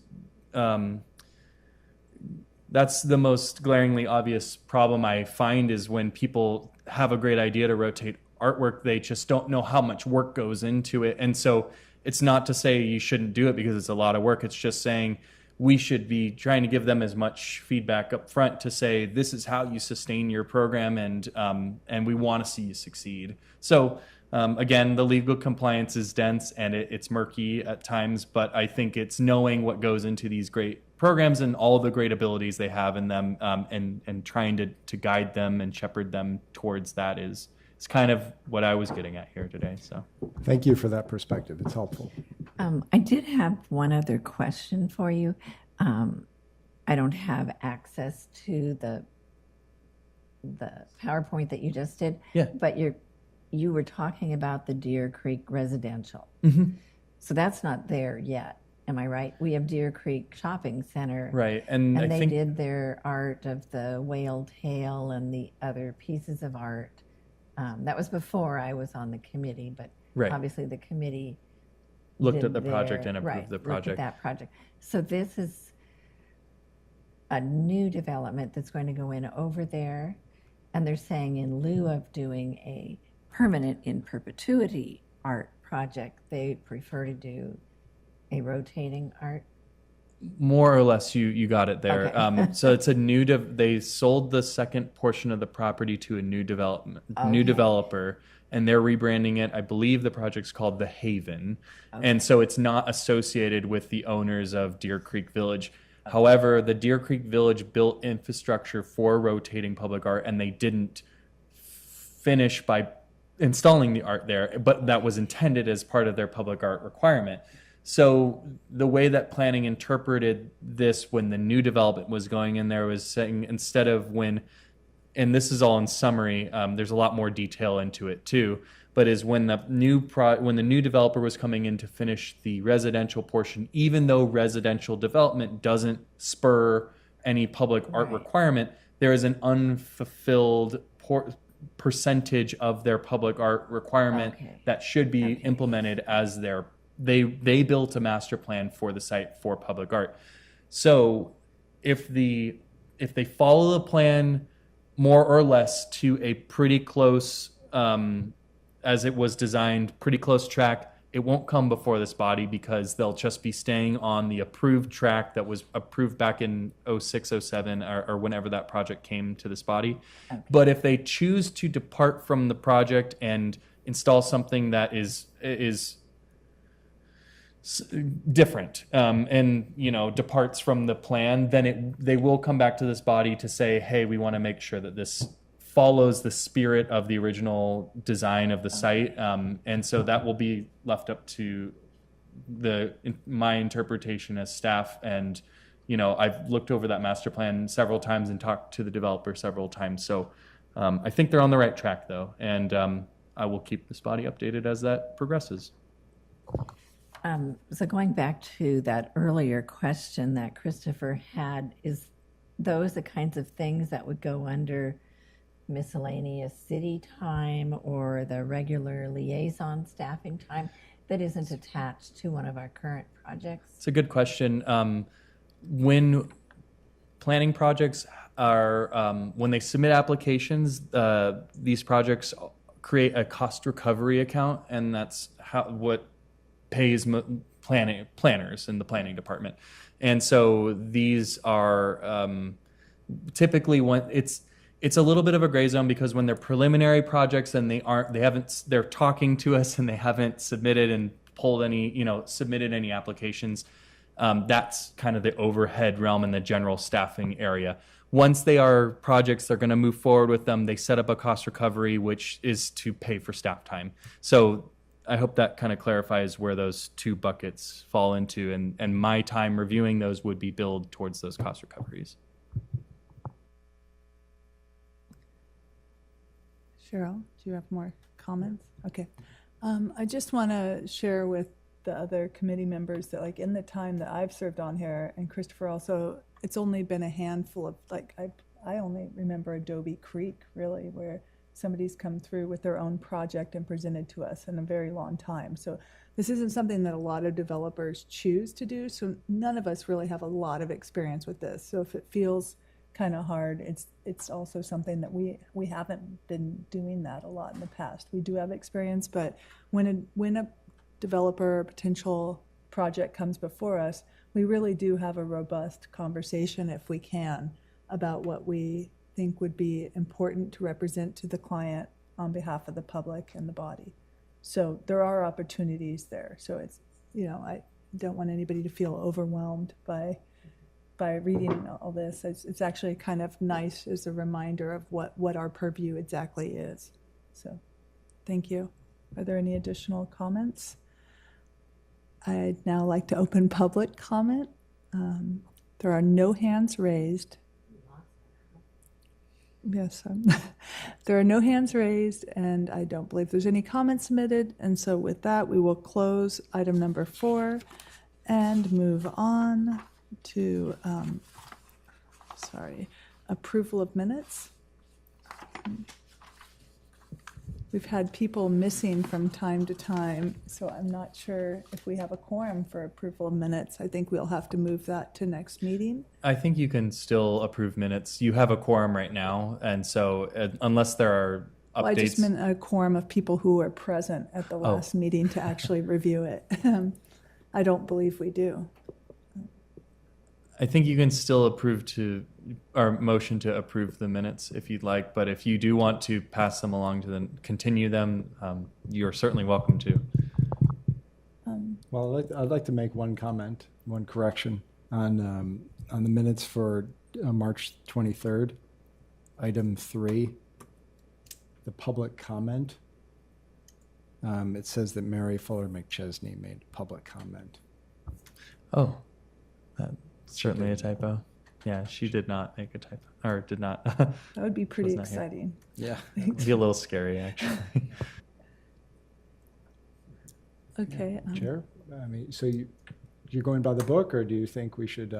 I can make a motion to move it forward. In the past, we were, in other committees I've served on, we've never been able to approve minutes without a quorum of people who were present at that meeting. So I'm happy to move it forward. I don't know if it's directly to the EPAC Planning Commission. Okay. Previously, in my last meeting as Planning Commission, the chair can approve the meetings, the director doesn't have to approve them. But I don't know if that's There doesn't have to be a vote for approving minutes. Okay. It's just, are there any changes, and the chair can move them forward. But it's up to you if you don't. No, feel I'm comfortable. fine. So we could move forward with the minutes as stated with correction by Christopher. Great. Okay. And with that, we will go on to committee comments. If there are any committee members that would I like, think that there's item number 7. Oh, sorry. Unless you, well, sorry, a couple of agendas here. I apologize for that. it's the one item under public hearings and matters for consideration. Okay, and so, sorry, I was reading off my agendized one at that moment. Sorry about that. So now we are moving on to item number 7, public hearings and matters for consideration with officer elections for the committee to elect chair and vice chair for 2023-2024. As we open this, because we don't have 3 members, I wanted to get just a straw vote from committee members if you guys would like to move this item, stay it until next session, or if you'd like to take a vote at this time. And so, I think it's worth stating as well that members that aren't present can't accept nomination of a role. So if, for example, if committee member Ann Diggs was, nominated for chair or vice chair, she couldn't accept it, and then so there couldn't be a vote. So I think with that information, I hope that helps make the next decision. does anyone want to weigh in on opinion? I'd find it fair to stay until the future meetings. Yeah, I would continue it till the next meeting as well. Okay, then I believe it's the committee's opinion that, or guiding light that we would like to move this on to the next meeting. Okay, we'll continue that item on to the August agenda. Thank you, David. I appreciate it. Now we will move on to we will close that item, number 7, and we'll move on and open item number 8, the committee comments with ad hoc subcommittees. I have no updates on fine balance. I don't know if you do, Christopher. No, and woven stories. Cheryl, do you have any comments? I don't have an update, but I don't know if David does. Yes. We'll be going through project updates, and I'll Okay. I'll have some. Okay, I did have a couple, and I encourage anybody who has comments on other items not related to project status updates, that they're welcome to share them at this time when we have our committee comments. And so to that end, I just wanted to talk about a couple of items that are coming up in our community. On Friday evening at the Mail Depot, the address for that is 44th Street. There is an event, I believe it goes from 5 to 9, if I remember correctly. It is a fundraiser for Complexification, which is an art piece slated for Burning Man by Kelly Davidson with assistance by Henry Washer. It's a 20-foot tall piece, a complex experiment in geometry. They will be having a maquette there, and there's going to be music and entertainment and the opportunity to support the project. Additionally, next Tuesday, August 2nd, is National Night Out. There's all the Petaluma Public Safety agencies will be in attendance at the Petaluma Fairgrounds. It's from 4 to 7, and there's food, music, and swag. There'll be 30 booths, and we will be there. I will be there, and other committee members are invited to come if they'd like to speak on behalf of Kenilworth Park and our artist selected, Oleg Labakin. And then I believe that's all I have to state right now. Does anyone have any additional events or projects that they've noticed that they'd like to speak about? Okay, with that, we can close that item and open up our next item, which is, staff comment, item number 9. Or I guess it's not an item number, but just staff comment. And I'll kind of do the project updates and Okay. proposed items for future agendas all at once. And I, since we are in a new fiscal year and we are have new committee members, I think it's a great opportunity to just provide a high level briefing and summary about where our projects are. And I do, at the request of the committee, we started maybe a little over a year ago publishing with every agenda packet this public art project status matrix, which gives you the latest about what projects are active and where they're at, what are the next steps, what are the comments, who are the players in those, and the contacts. And the difference being from past ones to the current agendas is that I added a few prospective projects that aren't approved by this body, but they've been in passing conversation, and they might not be on agendas to get updates every time, but they are still on our radar. And I think it is to call out that this body is unique from other CCBs and council and planning commission because it generates its own projects, which is fairly unique.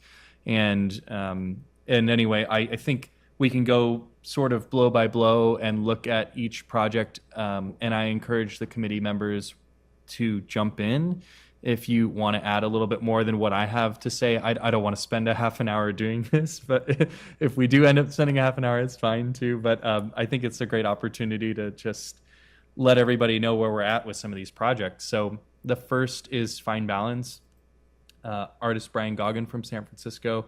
It was brought to the H Street Pocket Park. So this is where the project is intended, which is it's near First Street and H Street at the Petaluma River.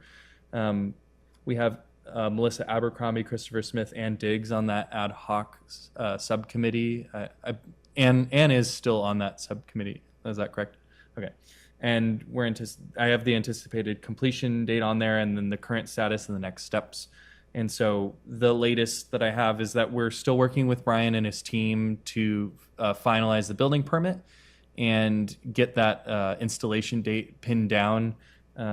He mentioned November, and I don't see why that wouldn't work. So we're hopeful that the permit will be issued by then, and we'll have kind of an installation plan with the city by then. Brian's using what's known as a deferred submittal, which in summary, I'm definitely not a building code expert, but in summary, what that means is that a portion of the project will be approved, hopefully by building for his foundation and other calculations that go into the footing structure of the sculpture.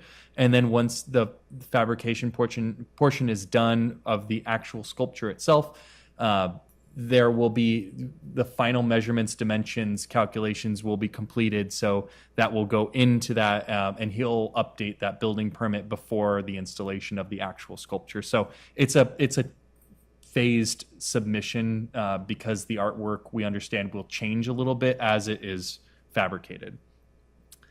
Unless subcommittee or any other committee members want to add, I was going to move to the next one. Woven Stories is a project that was generated through our small artwork commission back in 2021. These are artists Rudy Calderon and Roberto Delgado, which they're based out of Los Angeles. This is kind of confusing because this is Kenilworth Junior High School. We have another project at Kenilworth Park. So this is at 800 Riesling Road over on the east side nearby Corona Road.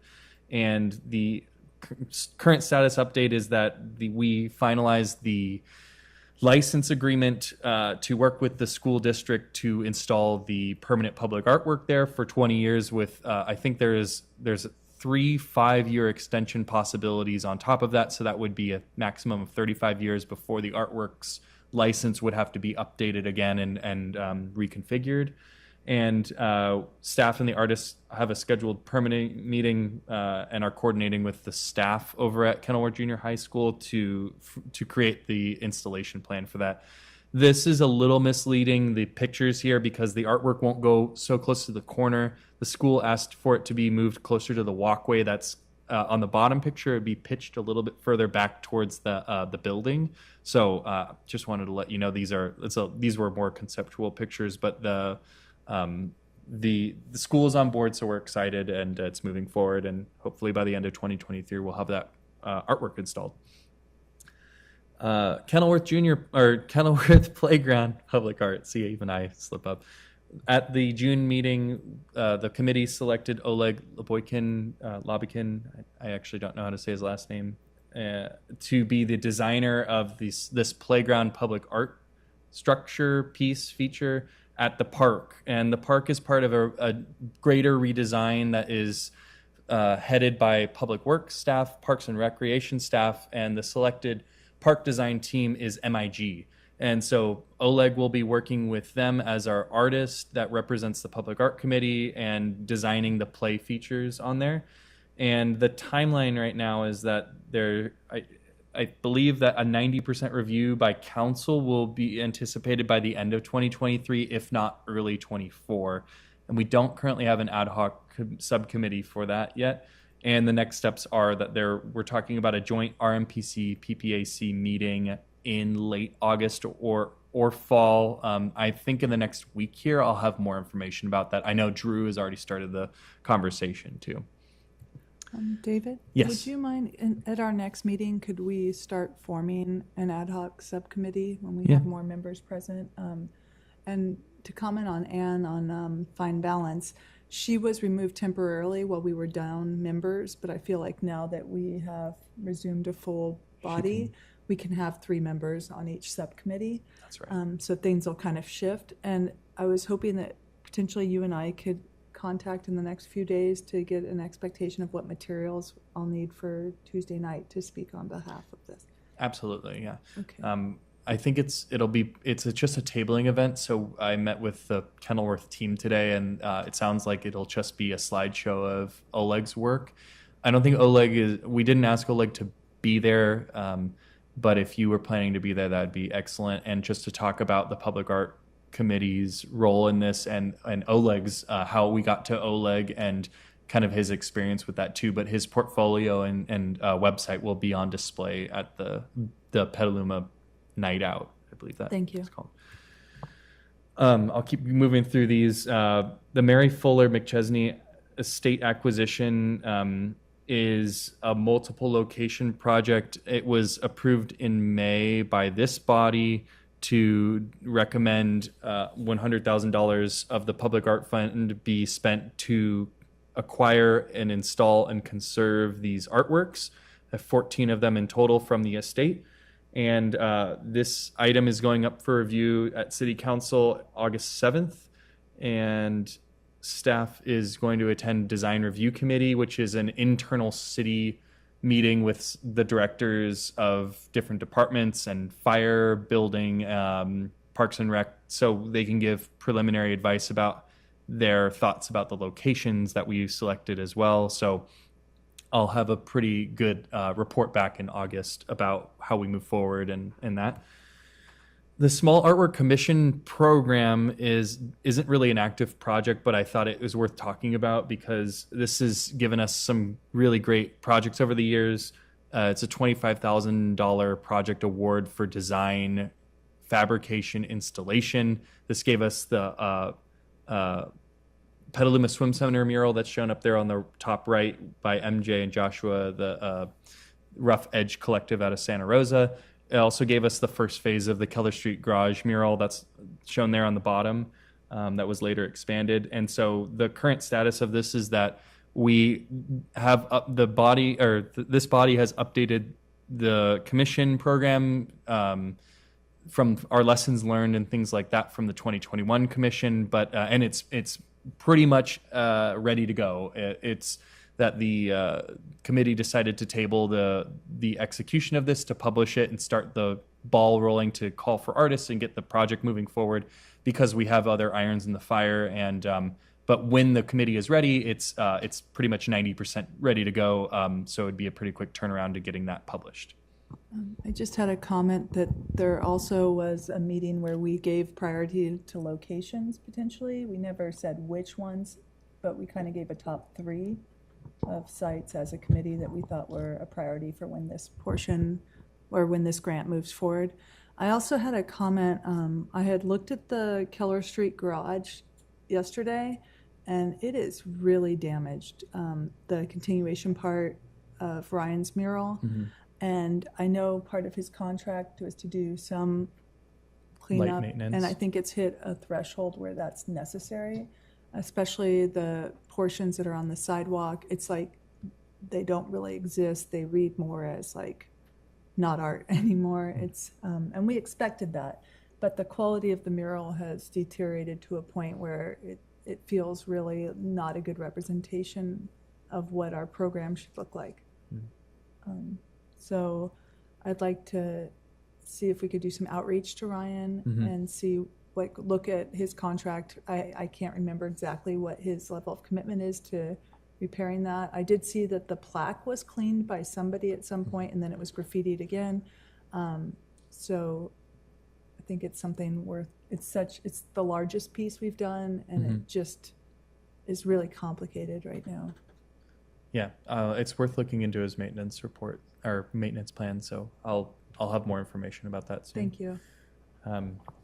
Keep moving through here. Hidden Petaluma was a $25,000 grant to the Petaluma Art Center that was recently completed. These are banners that are hanging on D Street, Lakeville, East Washington. I might be missing one more location, but this is completed. It is hanging until spring of 24. So there's no next steps, but this was just something to be aware of, that the Public Art Committee was a part of this and granted that money towards the Art Center to complete this project. These are some of the works that were commissioned artworks, and then they were reproduced onto banners. The Home Stretch Conservation Project, we talked about that briefly with the budget report, but this is a work that was installed by Donna Billick back in 2006, I believe, right around there. And we talked about this, but Preservation Arts is now in contract with the city to conserve that work. And the art conservation project the work will kick off at the end of next month because of their workload, and we've been in tight coordination with that. And the next steps are that the city's risk management has filed that insurance, and we're looking forward to learning more about when we will expect funding to come back and all that. So the community art grant projects were approved back March of 22. And these were smaller grants to do community-driven projects. There are two that are wrapping up. One is through the Climate Action Campaign, that's through the city, and those are bus shelter murals. And the other is by Republic, and that is for a Helen Putnam Plaza multidisciplinary project. Both of them are almost concluded, and we're looking to learn more about when they wrap up and getting those final report outs. Part of the condition of the grant was written that 50% of their funding that they asked for would be given on approval, and then the other half would be given at completion. So that kind of lays out the next steps. And I know that the bus shelter murals fell a little bit behind on their installation schedule, and I was hoping to have a firm date of when those were all going to be installed. But I know the 6 locations are identified, and that they were just waiting for the plexi to come back. 6 total, yes. David? Yes. To that end, I was kind of thinking how fun it would be when there are put in to maybe partner with public transit and see if we could have like a night or like 2 hours of free bus rides to go and do a tour of those shelters. A route, I thought yeah. that could be a really fun project to just get people experiencing the bus, because that has been a priority to us, That to is. partner and have a ecological standpoint, and also to showcase the art of the students, because I'm afraid that some people won't even see it if they never think to look at the bus shelters. So I don't know if that's not, it's a little late in the game for that, but if there was a way to do that, I think it'd be really fun to just have like, it wouldn't have to be all night, but like a couple hour art opening by bus. That's a great idea, and it's worth asking Jared Hall about what we can do. So it's a great idea. The Public Works traffic calming public art is something we've seen at the last 2 meetings. We were brought kind of these opportunities to integrate public art into traffic calming projects like bulb outs and other things, road diets, and talking about how that would work with this program. And actually just recently found out yesterday that the first one they want to focus on is the Upham and Bassett traffic circle that's right here by City Hall. And we're going to be meeting on Monday to talk about what that looks like and really drill down in the details. So they want to learn a lot from doing this first one. And so I think I'll have more to share at the next meeting about the implementation and the cost effectiveness and all that, and other kinds of impacts to this committee of like how it can be a sustainable program for Public Works. The smart parcel at 330 East D is sort of a preliminary conversation. I know Christopher has been a big proponent of this and creating this dialogue with SMART.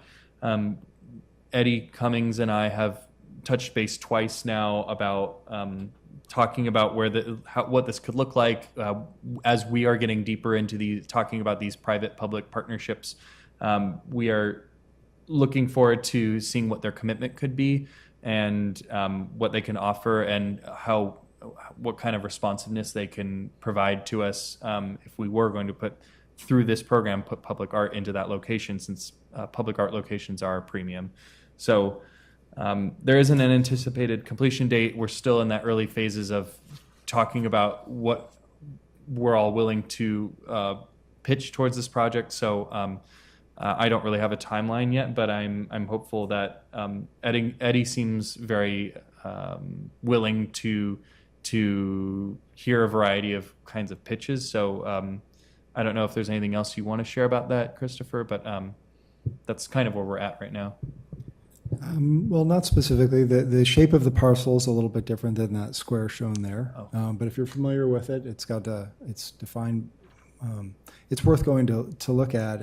And the only conversation I've had since I introduced the possibility of this to the head of SMART was with a few council members who suggested, wondered what the concerns were.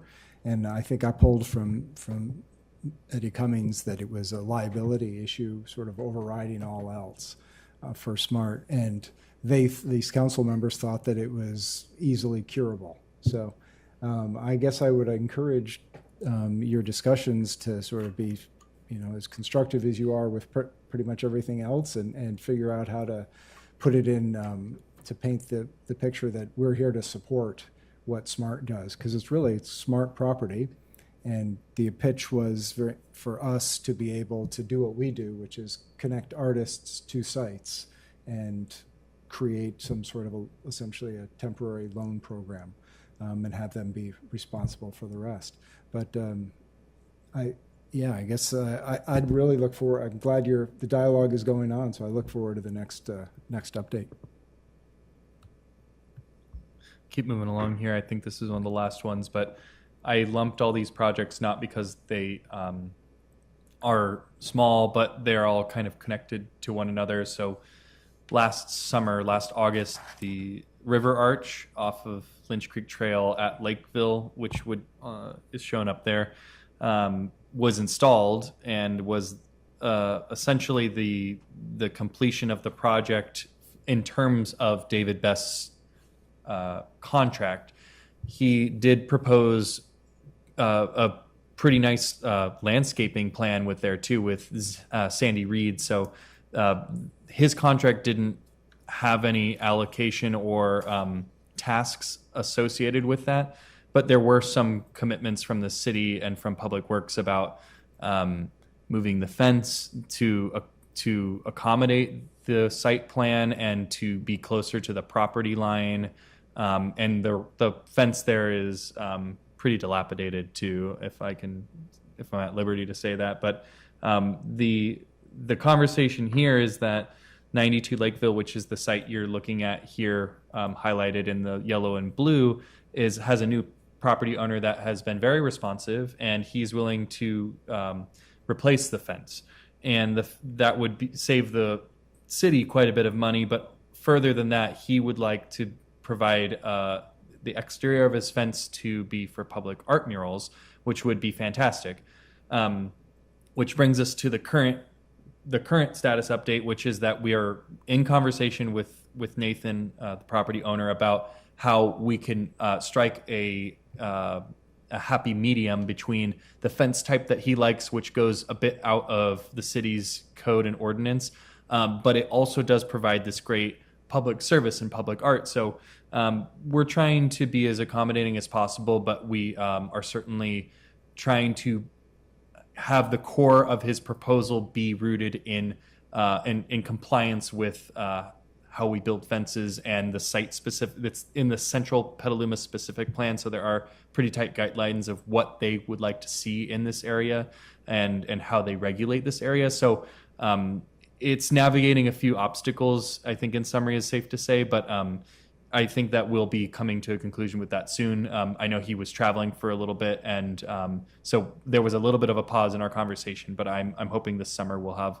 a pretty nice path forward with that. And then coming back to the River Arch portion, which is a completed project, but David did provide some fragment pieces to that were not incorporated in the main structure, but they are accompanying pieces, I guess you can call them, that will provide maybe seating and complements to the landscape plan. So there's a few domino pieces I think that I'm trying to illustrate here. Is the fence gets moved and accommodates the landscaping.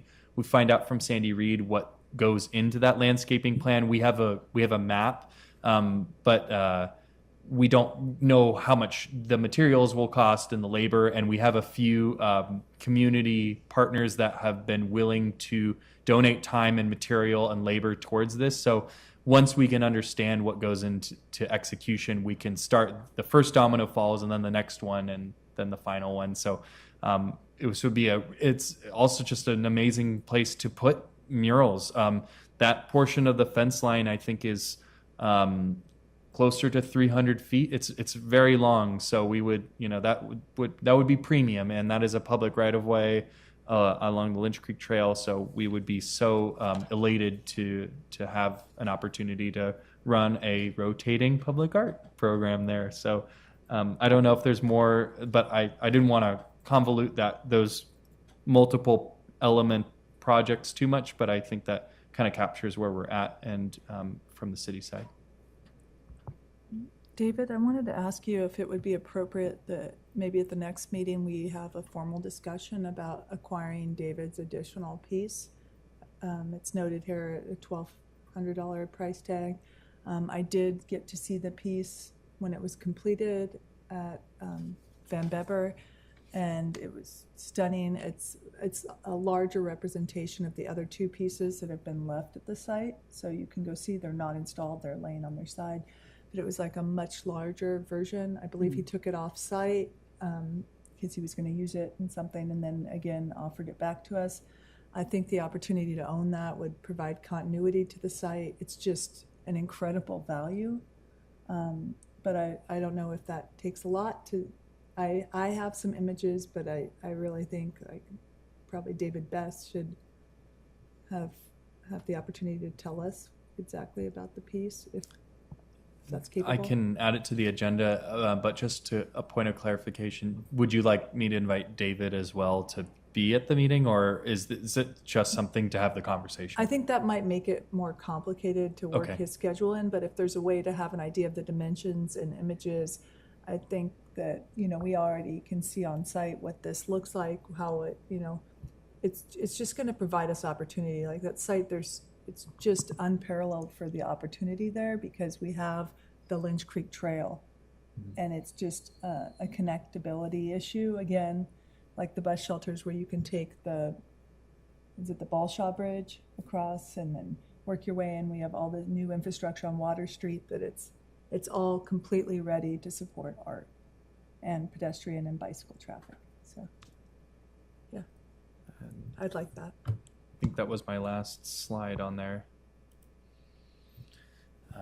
So I know that we don't typically do such a robust overview.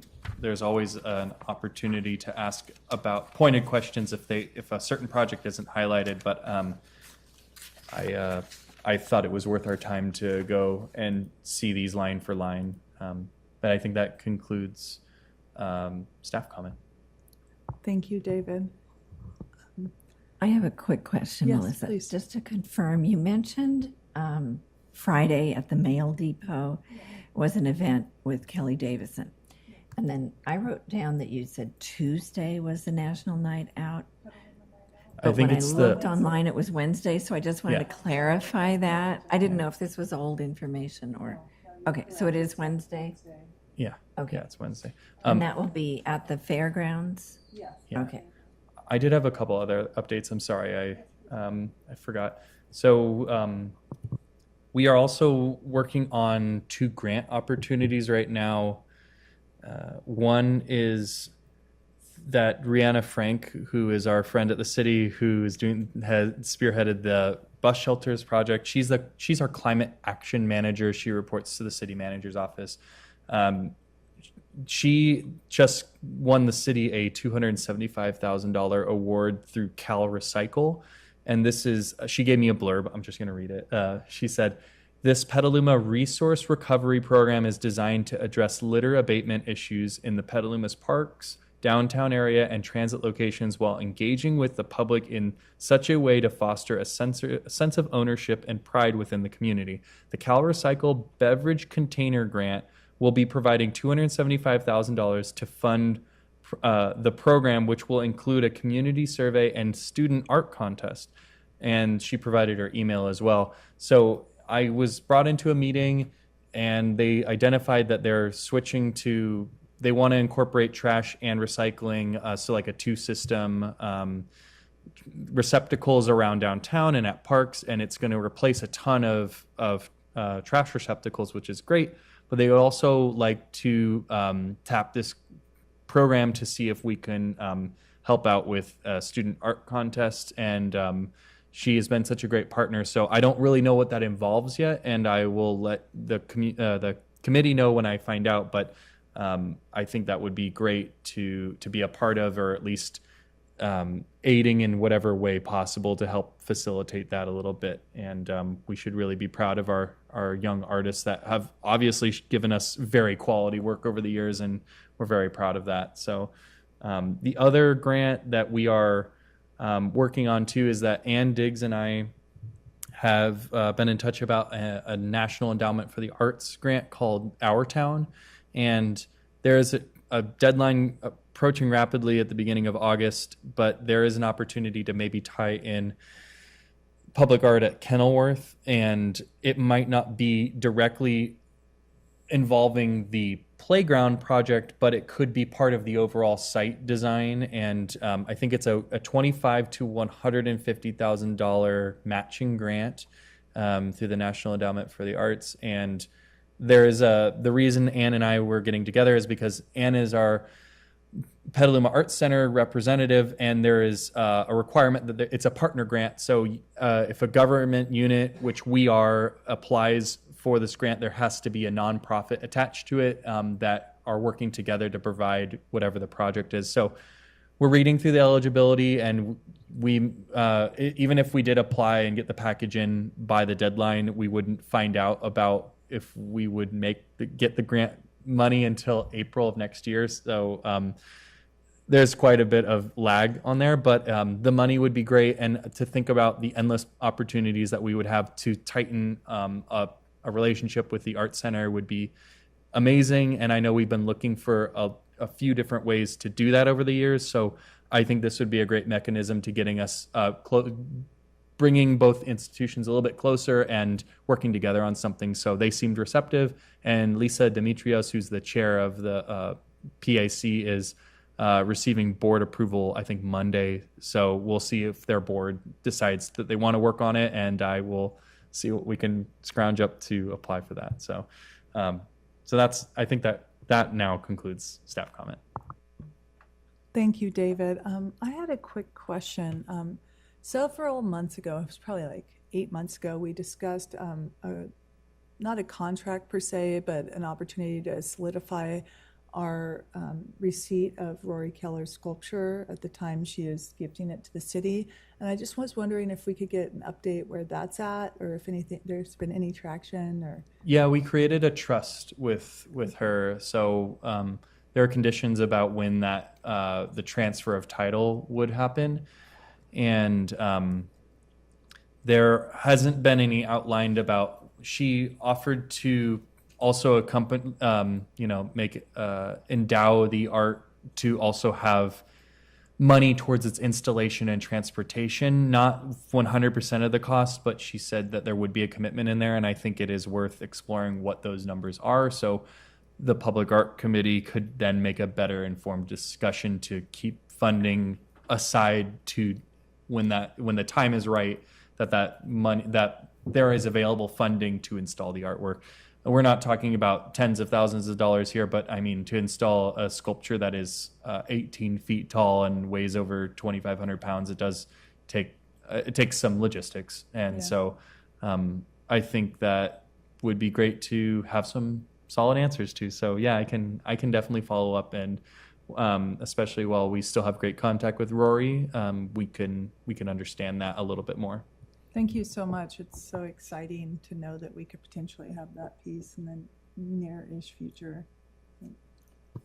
Do you want to tell the public what piece that is? Remind those who haven't checked in with all our meetings. I'm happy to bring up a picture of it if you'd like. Sure. I think it's titled Truth and Beauty. Truth is Beauty. Truth is Beauty, and it's currently located at Rory's home. It was made by Marco Cochran. And our public has often stated that they love Marco's work when they see it in his yard, and they'd love to acquire some, and I'd love to too, but with our current budget, it's not possible. And so this opportunity is super exciting and will add a fabulous piece to our collection. So Yeah, and we're not receiving this size. It's a I don't remember the scale, 1/8, 1/4. I can't remember, but it is the 18-foot version of the same exact sculpture. And this is the one that we're getting the same sculpture that traveled to the Cincinnati Art Museum and to the Smithsonian. So it went on kind of a tour and was purchased by Rory Keller, who's a longtime Petaluma resident, who lives on over on west side of town. So we're very grateful for her donation to this city and to this program. I do believe it's part of a series of 3. It's one of 3, I believe. Do you remember different, Christopher? Or? I can't remember. Yeah, so it's really special and so generous. I love the idea of these legacy opportunities, and when this does happen, I hope it's something that can garnish attention so that other collectors in our community who may not always have properties to showcase fabulous art consider us as an option to gift art to our program, because it's a great way to leave a legacy and to help broaden our portfolio.